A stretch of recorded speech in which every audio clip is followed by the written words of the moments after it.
Reflexão do dia 25 de janeiro de 2025. Conversão de São Paulo, apóstolo, festa, sábado, cor litúrgica branco. Estamos reunidos em nome do Pai, do Filho, do Espírito Santo. Amém. São Paulo, né? Conversão do Santo São Paulo, o apóstolo, século I, Israel. Saulo, que depois tomou o nome de Paulo, nasceu em Tarso, capital da Sicília. Da tribo de Benjamim, era judeu de nação. Logo, ele recebeu também o título de cidadão romano. O seu pai, pertencente à seita dos fariseus, ou seja, pertencia ao grupo de judeus que exercia a profissão de fé e de observar a lei e de seguir o moral de forma mais severa possível. Autorizado a buscar e identificar os cristãos, prendia-os a fim de destruir o cristianismo na época. O intrigante é que São Paulo pensava estar agradando a Deus fazendo desta forma. Ele fazia seu trabalho por zelo, mas de maneira violenta, sem discernimento. Era um fariseu que buscava a verdade, mas fechado à verdade encarnada. A festa litúrgica de conversão de São Paulo, própria da Igreja Latina, apareceu no século VI.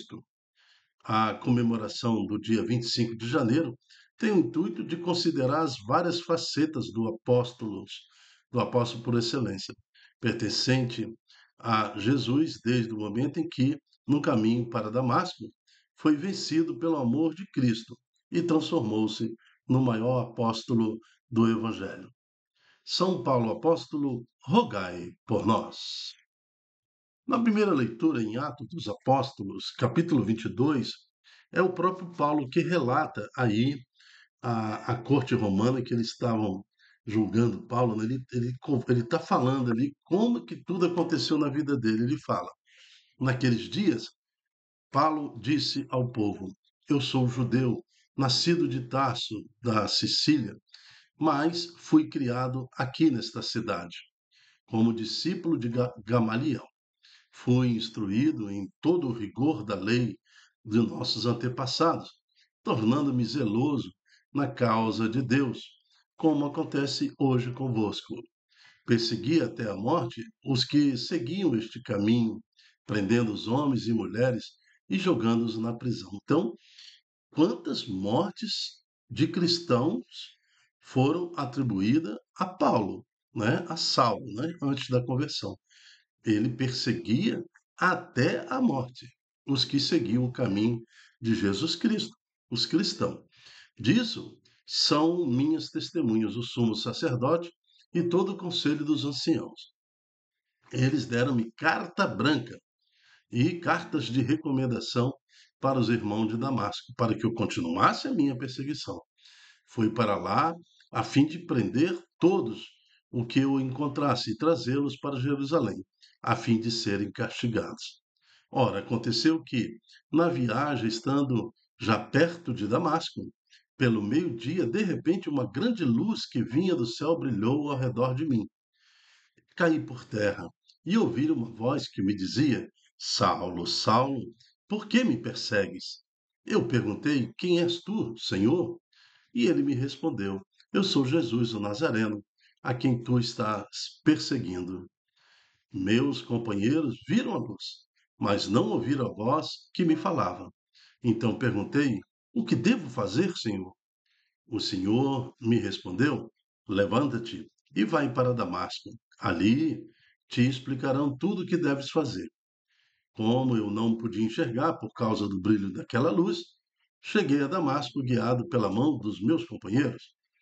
Um certo Ananias, homem piedoso e fiel à lei, com boa reputação junto a todos os judeus que aí moravam, veio encontrar-me e disse: Saulo, meu irmão, recupera a tua vista. No mesmo instante recuperei a vista e pude vê-lo. Ele então me disse: O Deus de nossos antepassados escolheu-te para que conheceres a sua vontade, veres os justos e ouvirem a sua própria voz. porque tu serás a sua testemunha diante de todos os homens, daquilo que vistes e ouviste. E agora que estás esperando, levanta-te, recebe o batismo, purifica-te dos teus pecados, invocando o nome dele. Palavra do Senhor, graças a Deus. Então, comparando aqui Saulo, também com aquele ladrão que foi crucificado ao lado de Jesus. Chama São Dimas, pela tradição. Também Dimas, o ladrão, ele tem os seus pecados perdoados, na medida em que ele reconhece o poderio de Jesus. Ele reconhece que Jesus é o Senhor, é o Messias, é o Deus que está sendo ali crucificado junto ao lado dele. Então ele pede, Senhor, me perdoa os meus pecados. A resposta de Jesus, ainda hoje entrarás comigo no reino de Deus. Então, nós temos aí Saulo, que antes da sua conversão matou cristãos, criminoso, assassino, pecou gravemente contra Deus, pecado mortal, né? Em nome da religião, junto com seus sumos sacerdotes e toda a corte religiosa, perseguia os cristãos de forma tão intensa e tão agressiva como os romanos no segundo século e terceiro século, que destruíram homens, mulheres, crianças, né, da forma mais furiosa possível. Então nós estamos diante, assim, não é um santinho, não é um santinho, né? Ao contrário, é uma pessoa má, mas a sua maldade ainda vai sendo justificada pelo seu zelo, achando que estava servindo ao Senhor, achando que estava servindo a Deus. Mas, de qualquer forma, mesmo pensando estar servindo a Deus, tem a lei natural, né? Mesmo que eu, no meu zelo, desconheço a lei de Deus, que também é impossível ser um fariseu e desconhecer e desprezar os 10 mandamentos, que é a natureza da fé judaica.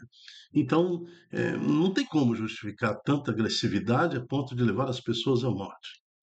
Mas o que eu quero falar com a comparação de Saulo com o São Dimas, o ladrão, é que ambos se arrependeram.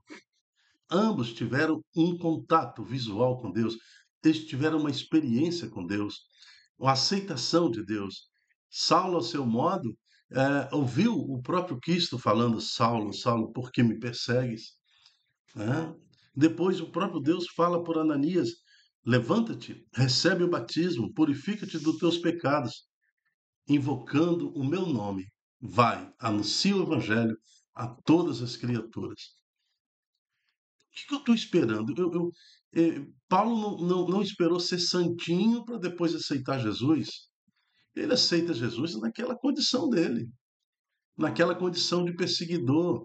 Dimas não foi santinho a vida inteira para aceitar Jesus, aceitou no extremo da vida dele. Aceitar Jesus, reconhecer Jesus como seu Senhor e Rei e realmente expressar essa conversão, esse arrependimento, né, diante de Deus, pedir perdão e levantar-se como um novo homem, assim como Dimas realmente entrou na presença de Deus, porque assim Jesus falou, assim também Saulo se levanta como um novo homem. Agora São Paulo, né? Aquele que levou o evangelho para os 4 cantos do mundo. A igreja hoje agradece imensamente a este apóstolo que, com a sua vida, com tudo que ele tinha, de que sobrou daquele momento, ele pregou, anunciou o evangelho para toda a Europa, para todo mundo a partir de Roma, com o seu testemunho. O evangelho foi sendo anunciado na Ásia Menor, né? Muitas conversões, principalmente ali na Grécia, onde tinha um culto, uma tradição religiosa muito mais aprofundada, pagã, né? E ali o cristianismo cresceu e foi crescendo e convertendo muitos em Jerusalém, inclusive. Então, Deus também está falando para nós: levanta-te, recebe o batismo, aceita seu batismo. Você foi batizado em nome do Pai, do Filho e do Espírito Santo. A água de purificação correu sobre o teu corpo. Você confirmou isso também no seu crisma. né, na primeira comunhão. Levanta-te, purifica-te dos teus pecados e vai, anuncia. Vai anunciar aos quatro cantos do seu bairro, anuncia na sua igreja, participando da pastoral, de um movimento, de um serviço à igreja. Anuncia. O que não dá é para ser um Saulo e ficar derramado numa cama ou afundado no trabalho indivino, indivino, indivino, achando que isso aí tem vida nisso aí. Seja um testemunho do Senhor no ônibus, no trânsito, onde quer que você estiver andando, na praia, praticando esporte, no hospital, onde quer que o Senhor te colocar, seja você o anunciador de Jesus. Eu lembro da minha conversão logo no início, quando eu procurei meu padre e falei, Senhor, padre, não dá para ficar quieto. Me permita bater nas portas das pessoas, eu tenho que bater.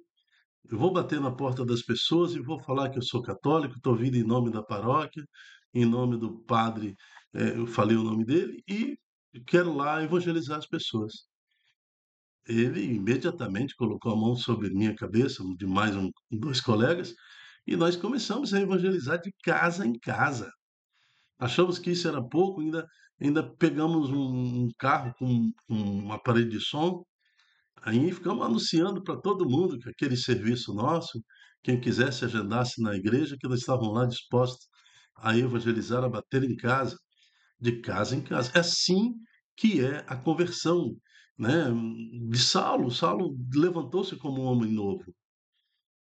Então nós temos a oportunidade de se levantar como um homem novo. A São Dimas não teve nem essa oportunidade de na cruz ficou e na cruz morreu, né?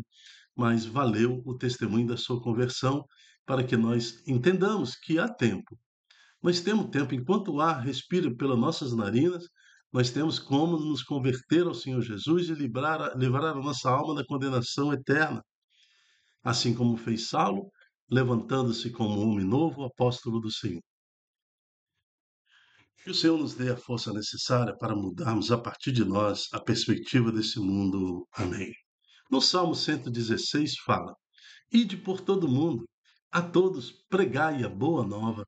Veja, 1000 anos antes de Jesus, depois Jesus dá essa ordem aos seus discípulos, né?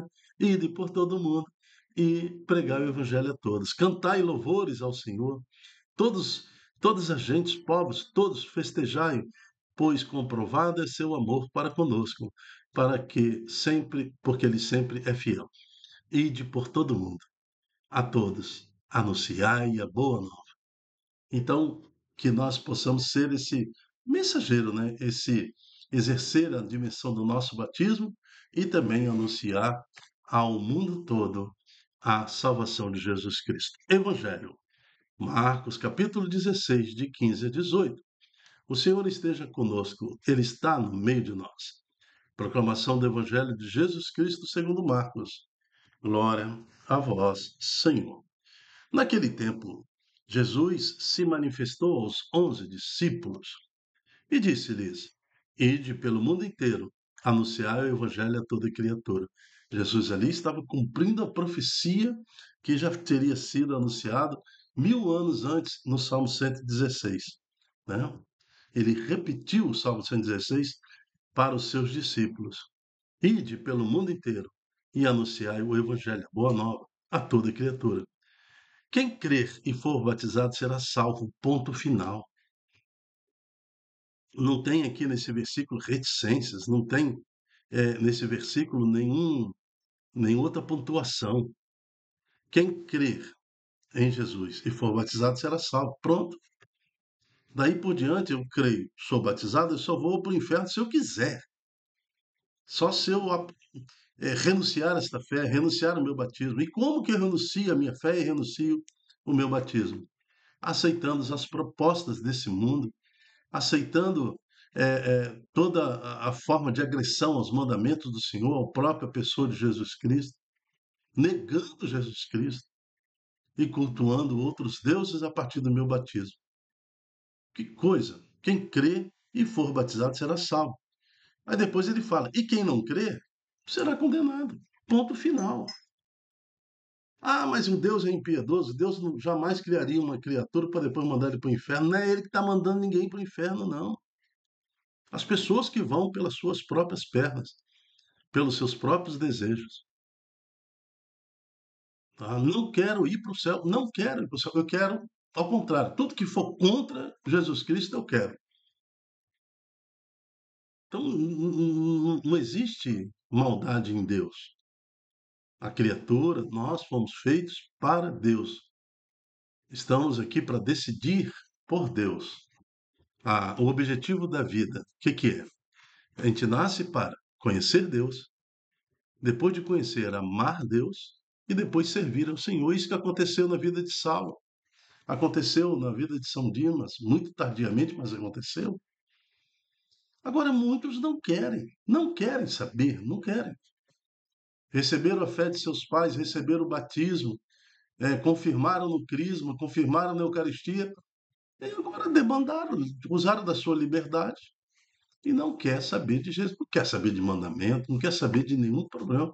E vai para a praça pública, prega contra, mas é terrível, a gente vê aí em algumas manifestações públicas, principalmente defendendo uma ideologia, como que a agressão à pessoa de Jesus Cristo, à igreja, publicamente. Então, quem crê e for batizado será salvo. Quem não crê será condenado. Os sinais que acompanharão aqueles que crerem serão estes: expulsarão demônios em meu nome, falarão novas línguas, se pegarem em serpentes ou beberem algum veneno mortal, não lhes fará mal algum. Quando impuser as mãos sobre os doentes, eles ficarão curados. Tem duas formas da gente interpretar o versículo 17 ou 18. Ou literalmente, né? Ou entendendo que existe a vertente literal e existe também a vertente espiritual daquilo que Jesus está anunciando. Será que os sinais que acompanharão aqueles que crerem e forem batizados, será que eles têm realmente eh, condições de expulsar demônios em nome dele? Sim. Falarão novas línguas? Sim. Se pegarem serpentes ou beberem algum veneno mortal, não lhes fará mal algum. Que serpente? Que veneno? Porque a serpente é aquela que tenta Adão e Eva lá no Éden. Será que o versículo 18 é literal? Será que ele tem a dimensão espiritual? Será que nós podemos entender literalmente, pegar em serpente? Paulo passou por essas experiências, né? Foi picado pela serpente e a serpente, muitos morreram, ele não morreu, né? Ficou lá, mas será que essa interpretação literal vai nos trazer algum benefício? Ou o Senhor está sendo mais profundo, falando exatamente das influências do mal sobre este mundo, a serpente, Satanás, o demônio, organizando a vida política de muitas nações, trazendo para a normalidade o que é imoral nas constituições, o que é extremamente imoral, pecados abomináveis, legalizado pelos homens, novas práticas. Será que não é isso? Quando impuserem as mãos sobre os doentes, eles ficarão curados. Então está aí, meus irmãos.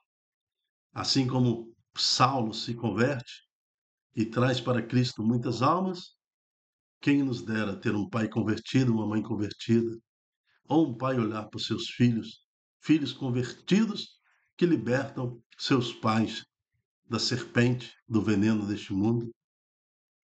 Que sejamos cristãos, que tenhamos consciência que aquela água que correu sobre a nossa testa,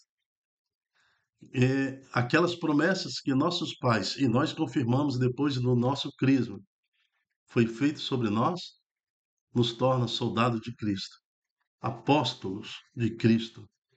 E pior do que não aceitar a fé é quando eu abandono a minha fé. Eu me viro, isso é apostasia, um apóstata. E sobre isso fala-se nas Escrituras: esses não entrarão no reino de Deus, porque são pessoas confusas que levam outras almas ao sofrimento e pode levar também aos infernos. Que tenhamos a perseverança. Se existe dúvida no seu coração, é melhor seguir Jesus na dúvida do que depois morrer e pensar e descobrir: ah, eles estavam certos. Realmente é assim, né? Só vai para o céu realmente aquele que se converteu e aceitou o seu batismo. Então, que o Senhor nos dê força, determinação, derrama sobre nós um pouco desse espírito que foi dado a Saulo, a Dimas, para que possamos, convertido no Senhor, anunciar a sua presença entre nós. Amém. Eu me chamo Dilton Góes. O nosso projeto chama-se Ai de mim se não evangelizar. Seja você também um anunciador da Boa Nova, divulgando em suas redes sociais este estudo bíblico, esta pregação, esse ensino, para que mais corações escolham viver a dimensão do seu batismo. Que é esta a finalidade da reflexão do dia, esse programa diário. Estudar as palavras que compõem a liturgia do dia. Um bom sábado, um bom final de semana e que Deus nos abençoe. Amém. Até a próxima, se Deus quiser. Tchau, tchau.